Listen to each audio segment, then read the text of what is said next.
Hello my dear passionate NEET aspirants, welcome back to Magnet Brains IIT JEE NEET. मैं हूं doctor Ritika Bhardwaj, आपकी biology mentor. आज के session में मैं आपके लिए लेकर आई हूं डेली प्रैक्टिस प्रॉब्लम के solution for the kingdom Protista part 2।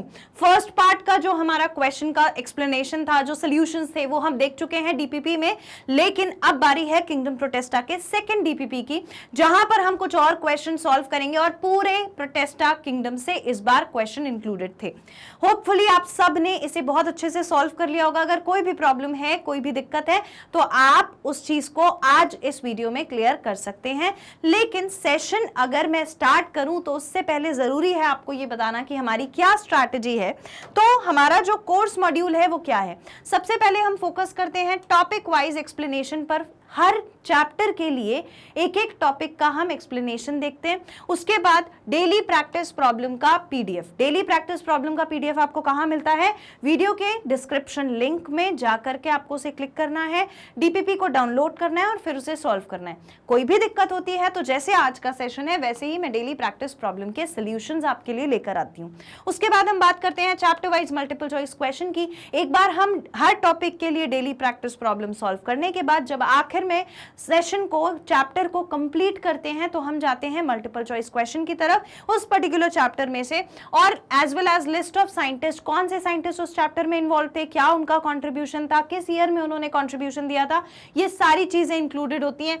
Followed by previous year question के वीडियोस। बहुत इंपॉर्टेंट है हर चैप्टर के लिए एक वो अंडरस्टैंडिंग बनाना कि किस तरीके से ट्विस्ट करके क्वेश्चन पूछा जा सकता है।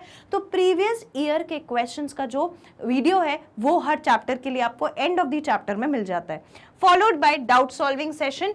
आप मुझे अपने डाउट्स भेजते हैं। अभी मैंने फिर से डाउट सॉल्विंग सेशन लिया था जहां पर आप मुझे अपने डाउट्स जो भेजते हैं उसका मैं आपको आंसर देती हूँ। Followed by weekly test paper. हर वीक टेस्ट पेपर इंपॉर्टेंट है। गाइडेंस की कैसे पढ़ाई करनी है, स्ट्रेस हो रहा है, मैनेज नहीं हो पा रहा, टाइम नहीं मैनेज हो रहा है, डीमोटिवेट फील कर रहे हैं, everything regarding the exam, the tips and the tricks, everything will be provided to you. Followed by chapter wise one shot revision and online test series which is very important for you to clear the exam. अब हम देखते हैं अपने first question को। तो first question हमारा क्या कहता है? Which organism have cavity gullet that opens into the outside of cell structure? कौन से ऑर्गेनिज्म में एक ओपनिंग जैसा, कुछ माउथ जैसा स्ट्रक्चर दिखता था जो बॉडी के बाहर ओपन होता था? अगर आपको याद होगा तो मैंने आपको उसका डायग्राम बनाकर भी बताया था कि एक स्लिपर शेप्ड ऑर्गेनिज्म इस तरीके से, जिसके पास हर जगह सीलिया प्रेजेंट है, जिसके पास हर जगह क्या प्रेजेंट है? सीलिया प्रेजेंट है। ऐसे छोटे छोटे हेयर लाइक स्ट्रक्चर प्रेजेंट है। क्लियर? इसके पास यहाँ पर माउथ है ना, यहाँ पर एक माउथ जैसी ओपनिंग है इस साइड, और इसी ओपनिंग को हम क्या कहते हैं? Have a cavity. यही वो कैविटी है और वो गलेट है, ठीक है, जिसकी यहाँ पर बात हो रही है। ये कौन है? पैरामीशियम है।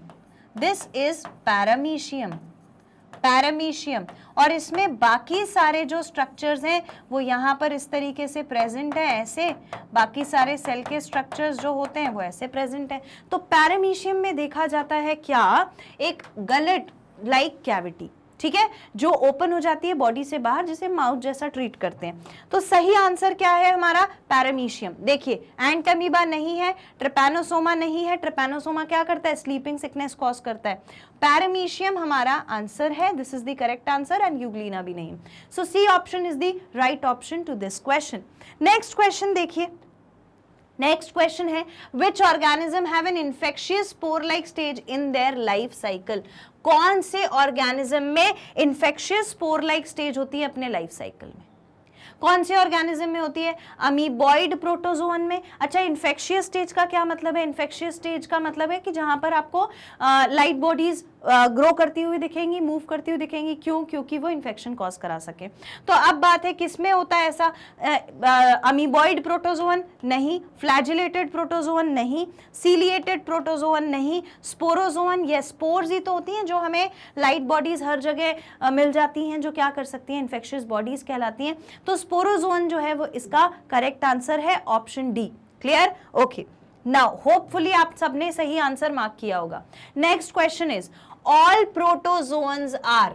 सारे के सारे प्रोटोजोन्स जो होते हैं वो कैसे होते हैं नेचर वाइज? ऑप्शन में दिया है हेट्रोट्रॉफ, ऑटोट्रॉफ, सेप्रोट्रॉफ्स एंड पैरासाइट्स। तो ये इनमें से कौन होते हैं? हेट्रोट्रॉफ यानी क्या होता है? प्रोटोजोन्स जो होते हैं वो अपना खाना खुद नहीं बना पाते और दूसरे के ऊपर डिपेंड करते हैं टू ऑब्टेन फूड, तो ये होते हैं हेटेरोट्रोफ्स। ये क्या होते हैं? हेटेरोट्रोफ्स होते हैं, ठीक है। तो ऑटोट्रॉफ आएगा नहीं, सेप्रोट्रॉफ नहीं आएगा, पैरासाइट नहीं आएगा। सही आंसर हमारा है heterotroph, because they can not prepare their own food, they depend on other living organisms to obtain their food. So this is the correct answer, option A is the correct answer to this question.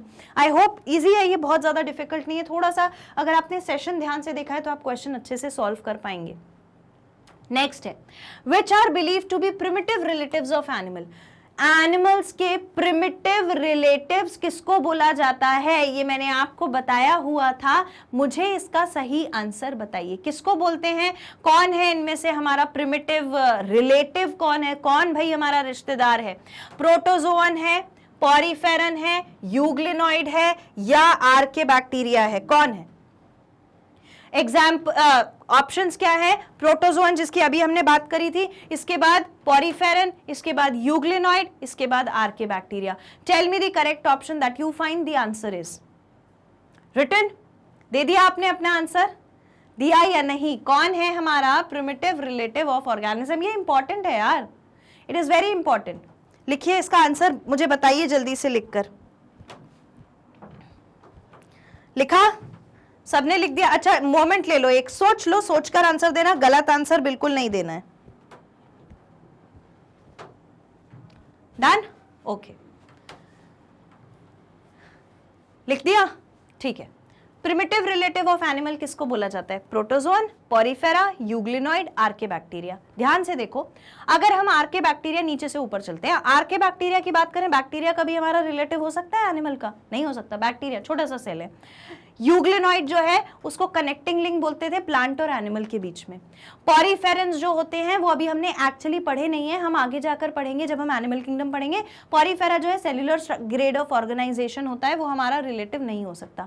Protozoans जो होते हैं actually में उन्हें कहा जाता है relatives of animals based upon their characters. In fact बहुत सारी बुक में जब हम प्रोटेस्टा पढ़ने जाते हैं ना, तो एनिमल लाइक उसको बोलते हैं। कैसा बोलते हैं? Animal like protozoan. प्रोटोजोन के साथ हमेशा लिखा होता है it is animal like depending upon the mode of nutrition, जैसे कि अब हम बात कर रहे थे हेटेरोट्रॉफ है ना। तो बहुत सारे स्ट्रक्चर्स ऐसे होते हैं प्रोटोजोन को लेकर के, जिसकी वजह से उसे क्या कहा जाता है? Primitive relative of animal. और connecting link between plant and animal कौन होता है? Euglenoid. Clear? Okay, so hopefully आपने सबने सही आंसर दिया होगा। नेक्स्ट क्वेश्चन देखिए, diatomaceous earth is the deposition of cell wall in their habitat by diatoms take over। Actually diatomaceous earth होता क्या है? जो हमारे डायटम्स होते हैं, डायटम्स कैसे होते थे? वो सोप बॉक्स वाला स्ट्रक्चर, उनकी जो वॉल होती है, जो सेल वॉल होती है, वो किसकी बनी होती है? सेल वॉल बनी होती है सिलिका की। किसकी बनी होती है? सिलिका। ये सिलिका की वॉल, डायटम्स जब मर जाते हैं तो डायटम्स सारे के सारे, हार्ड होती है ना सिलिका की वॉल, सारे के सारे डायटम्स पानी में, एक्वेटिक बॉडी में नीचे जमा होते चले जाते हैं जमीन पर। बहुत समय के बाद, बिलियंस ऑफ ईयर्स के बाद, वो डायटम जो थे, जो मर गए थे, जो डिपॉजिट हो गए, वो बन जाते हैं डायटोमेशियस अर्थ। नेचर में ग्रिटी होते हैं, ग्रिटी होने की वजह से पॉलिशिंग के पर्पस के लिए यूज होते हैं। तो diatomaceous earth is the deposition of cell wall in their habitat by diatoms take over. किसकी वजह से? कितना टाइम लगता है? मिलियंस ऑफ ईयर्स, मैंने अभी बताया है, बिलियंस ऑफ ईयर्स लग जाते हैं, ट्रिलियंस नहीं लगते, थाउजेंड्स ऑफ ईयर्स नहीं लगते। ये क्वेश्चन बिलियंस ऑफ ईयर्स वाला जो है ये पूछा जाता है। This is an important question to know the time कि कब डायटोमेशियस अर्थ बनता है, इसे बनने में कितना टाइम लगता है। I hope this question is clear to everyone. Next देखिए, which organism behaves like plant in the presence of sunlight and absence of organic food but in reverse condition behaves like animal। यानी कि कौन सा organism plant की तरह भी behave करता है एज वेल एज एनिमल की तरह भी बिहेव करता है? Which is that animal? मैंने आपसे बोला था connecting link between plant and animal कौन होता है? Connecting link between plant and animal होता है यूग्लिना। अभी बताया था थोड़ी देर पहले, है ना। क्यों? क्योंकि जब सनलाइट है तो अपना खाना खुद बना ले रहा है, फोटोसिंथेसिस जैसा स्ट्रक्चर, यानी कि फोटोसिंथेसिस जैसा प्रोसेस, यानी कि ऑटोट्रॉफिक मोड ऑफ न्यूट्रिशन। जैसे ही सनलाइट गई वैसे ही क्या करेगा, हेटेरोट्रॉफ हो जाएगा, दूसरे पे डिपेंड करेगा अपने खाने के लिए। तो ये स्ट्रक्चर होता है, ये फंक्शन होता है। ऑप्शंस देखिए, आर्के बैक्टीरिया नहीं, Euglena yes, nostoc, nitrogen fixing bacteria नहीं, और पैरामीशियम अभी हमने जो देखा था गलेट लाइक ओपनिंग थी जिसमें, वो भी नहीं। तो सही ऑप्शन है option B, that is euglena. Hopefully सबने इसका सही आंसर मार्क किया होगा। ये बहुत डिफिकल्ट क्वेश्चन नहीं था, जहां पर जो भी इंपॉर्टेंट है वो मैं आपको बताते रहती हूँ। नेक्स्ट देखिए, which of the following organism were never included in the Protista. कौन से ऑर्गेनिज्म को प्रोटेस्टा में इंक्लूड कभी नहीं किया गया था, एक चीज। दूसरी चीज, अगर हम बात करें मोनेरा, प्रोटेस्टा, फिर फंजाई, प्लांटे एनिमेलिया, तो मोनेरा में जो है प्रोकैरियोटिक सेल्स होते थे, उसके बाद प्रोटेस्टा से चालू होते थे prokaryotic cells, sorry eukaryotic cells.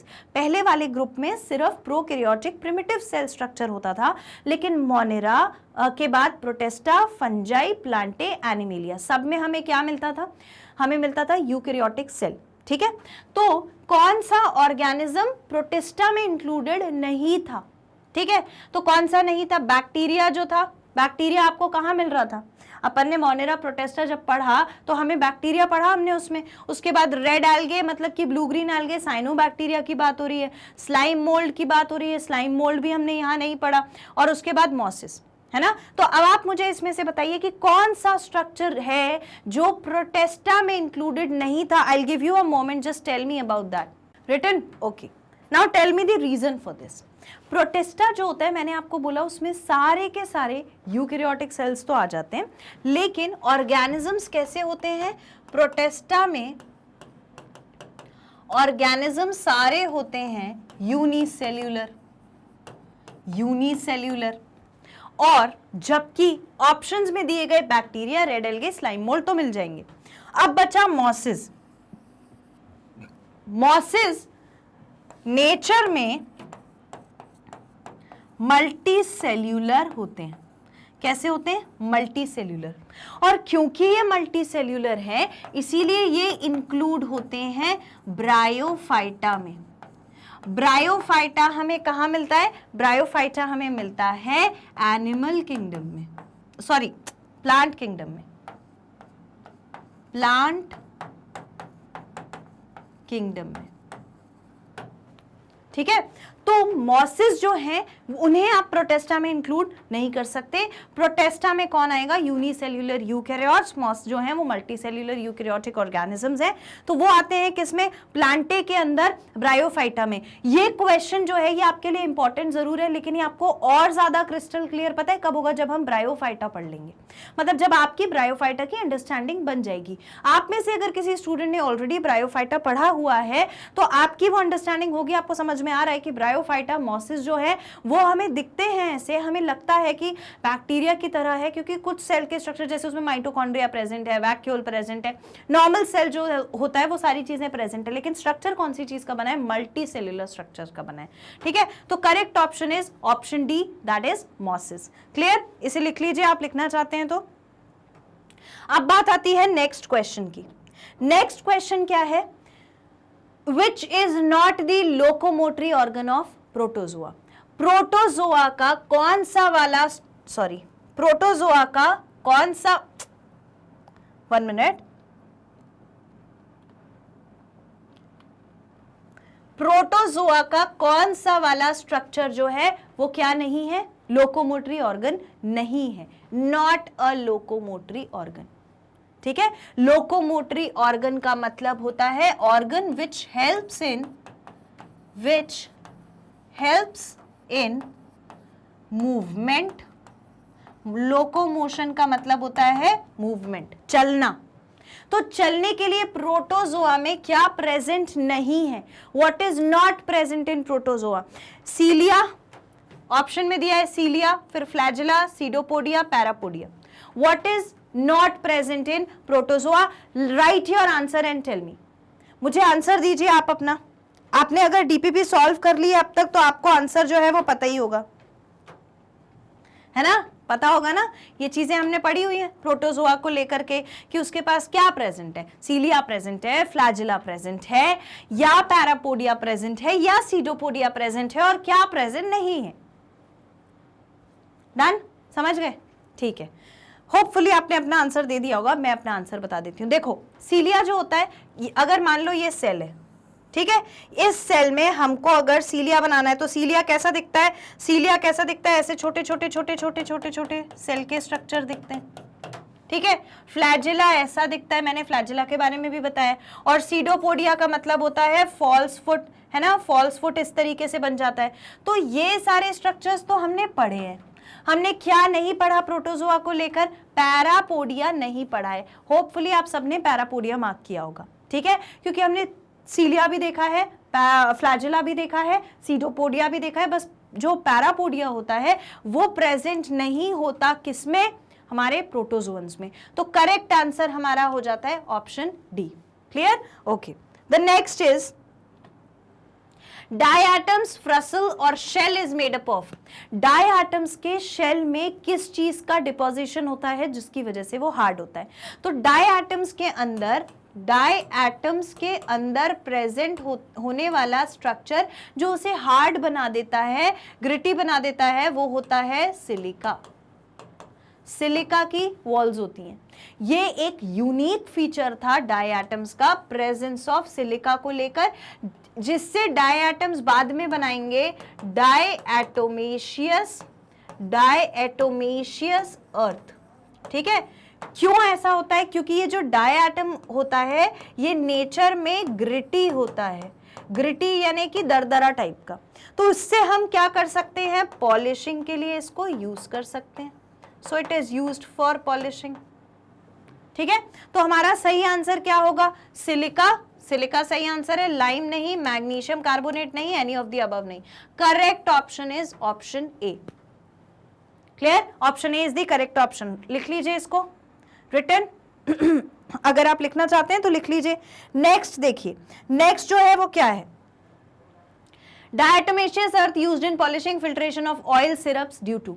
अच्छा, एक चीज मैं बताती हूँ, ये जो डायटोमेशियस अर्थ है ये ऑयल्स के लिए यूज हो रहा है, सिरप्स के लिए यूज हो रहा है, वो तो ठीक है, लेकिन ये टूथपेस्ट में भी यूज होता है। ठीक, क्यों होता है? क्योंकि ये मैंने आपको थोड़ी देर पहले अभी बताया कि नेचर में ग्रिटी होता है। ग्रिटी का मतलब थोड़ा सा खुरदुरापन होता है, तो अच्छे से पॉलिश कर देता है। ऑप्शंस देखिए, स्लाइमी नेचर होता है, स्लाइमी बिल्कुल नहीं होता। ठीक है, इसके बाद ग्रिटी नेचर होता है, यस, डस्टी नहीं होता, हार्ड नेचर नहीं होता। ग्रिटी नेचर होने की वजह से it is used for polishing purpose. It is used for polishing purpose. ठीक है, पॉलिशिंग के लिए यूज होता है। नेक्स्ट, इतना लिख लिया? ठीक है, नेक्स्ट देखिए, नेक्स्ट क्वेश्चन है, डीनोफ्लैजिलेट्स आर मोस्टली, डीनोफ्लैजिलेट्स ज्यादातर कहां पाए जाते हैं? Dinoflagellates are mostly what kind of organisms? Tell me. Options में आंसर मार्क करिए आप अपना रिटन। ओके, तो भाई टेरेस्ट्रियल तो हमने कभी इनको पढ़ा ही नहीं। टेरेस्ट्रियल मतलब लैंड पे रहने वाले। फिर आता है मरीन, हाँ, मरीन वाटर ऑप्शन में रख सकते हैं। थर्मोहैलिन मतलब होता है टेम्परेचर, और जहां टेम्परेचर हो जहां पर, ठीक है, तो ये भी हमने नहीं पढ़ा। फ्रेश वाटर भी ये नहीं होते। जो भी डीनोफ्लैजिलेट्स होते हैं वो नेचर वाइज कैसे होते हैं? मरीन। ठीक है, मरीन ऑर्गेनिजम्स होते हैं, मरीन वाटर में पाए जाते हैं डीनोफ्लैजिलेट्स। अब इसमें एक चीज है, इसका कोई ऐसा ये रीजन नहीं है कि भाई कौन ज्यादा खारे पानी में रह रहा है, कौन फ्रेश वाटर में रह रहा है। वो उसका हैबिटेट है, वो उसका नेचर है। ठीक है, तो ये चीज तो हमें ऐसी कैसी याद करनी पड़ेगी। और ये क्वेश्चन मैं यहाँ क्यों लाई हूँ? ताकि आपको एक अंडरस्टैंडिंग बने कि हमें हैबिटेट याद करना पड़ेगा। और हैबिटेट याद करने का तरीका क्या है? जो भी हमने ऑर्गेनिजम्स जिस किंगडम में पर्टिकुलरली पढ़े हैं उनका एक टेबल बना लो, उनके हैबिटेट, उनका सेल वॉल, ये बहुत इंपॉर्टेंट है, ध्यान से सुनना। हैबिटेट मेंशन करो, सेल वॉल मेंशन करो, mode of reproduction, mode of nutrition, cell wall किस चीज की बनी हुई है, और सेल स्ट्रक्चर कैसा है, यूकैरियोटिक है या प्रोकैरियोटिक है। जैसे हमने वो 5 किंगडम क्लासिफिकेशन का टेबल बनाया था, इसी तरीके से आप हर किंगडम के लिए अलग अलग ऑर्गेनिजम्स का टेबल बनाकर याद कर सकते हैं। तो आपको हैबिटेट हमेशा याद रहेगा, आप कभी भूलेंगे नहीं, क्योंकि देखिए ऐसे क्वेश्चन पूछा जा सकता है। ठीक है, स्पेसिफिकली डिनोफ्लैजेलेट्स मरीन वाटर में पाए जाते हैं। होप आप सबने यही मार्क किया होगा। नेक्स्ट क्वेश्चन देखिए, when deprived of sunlight euglenoids behave as, जैसे ही यूग्लिना के पास से सनलाइट चली जाती है तो वो कौन सा प्रोसेस शो करने लगते हैं? जैसे ही सनलाइट चली जाती है तो वो हेटेरोट्रॉफिक नेचर शो करने लगते हैं कि भाई हम तो अब खाना बना ही नहीं सकते, हमें कोई और खाना खिला दो, ऑटोट्रॉफ अब हम नहीं रहे। तो ऑप्शंस में देखिए, ऑटोट्रॉफ तब होता जब सनलाइट होती और ये अपना खाना खुद बनाता। हेटेरोट्रॉफ हाँ बिल्कुल दूसरों के ऊपर डिपेंड करता है खाने के लिए, अगर सनलाइट नहीं मिले। डिप्राइव का मतलब क्या होता है? अगर ना मिले। कीमोसिंथेटिक ऑर्गेनिज्म, केमिकल का यूग्लिना से कोई लेना देना नहीं है, ऑस्मोट्रॉफ भी नहीं है। ठीक है, तो सही ऑप्शन क्या है? हेटेरोट्रॉफ हो जाते हैं, तभी तो हम कहते हैं कि इसमें एनिमल और प्लांट दोनों जैसे फीचर्स होते हैं। सो this is the correct option. Hope आप सबने यही क्वेश्चन मार्क किया होगा।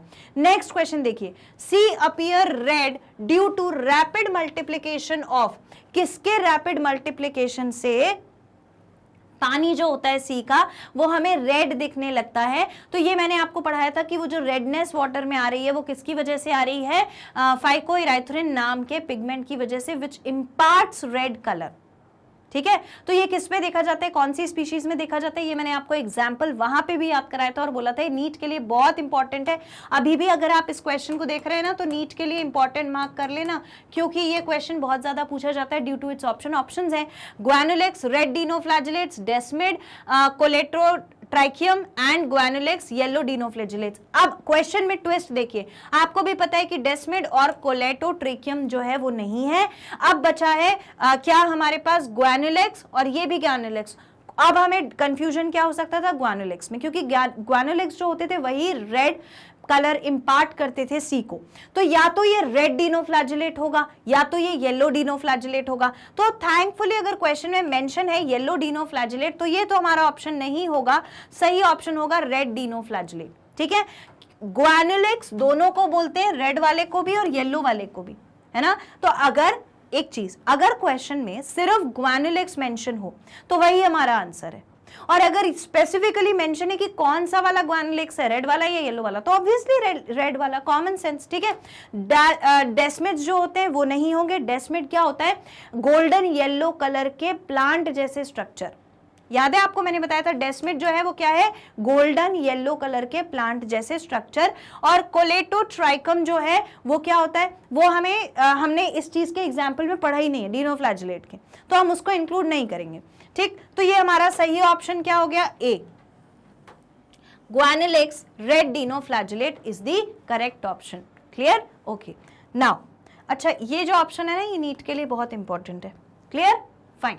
नेक्स्ट क्वेश्चन देखिए, euglenoids have flexible body due to presence of, euglenoids की बॉडी थोड़ी फ्लेक्सिबल होती है, क्यों? क्योंकि उनके पास एक प्रोटीनेशियस लेयर होती है, प्रोटीनेशियस लेयर होती है, प्रोटीनेशियस आउटर लेयर होती है। और इस प्रोटीनेशियस आउटर लेयर का क्या नाम होता है? इसका नाम होता है पेलिकल।